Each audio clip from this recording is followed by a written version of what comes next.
अस्सलाम वालेकुम। इसमें हम क़यामत के दिन गुनाहगारों का हाल बताएंगे। सूरह काफ आयत नंबर 49। औज़ु बिल्लाहि मिनश शैतानिर रजीम।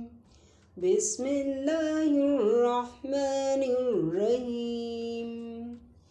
और अमलों की किताब खोल कर रखी जाएगी तो तुम गुनाहगारों को देखोगे कि जो कुछ इसमें लिखा होगा इससे डर रहे होंगे और कहेंगे कि हाय शामत, ये कैसी किताब है कि ना छोटी बात को छोड़ती है और ना बड़ी बात को कोई बात भी नहीं मगर इसे लिख रखा है, और जो अमल किए होंगे सबको हाजिर पाएंगे और तुम्हारा परवरदिगार किसी पर जुल्म नहीं करेगा।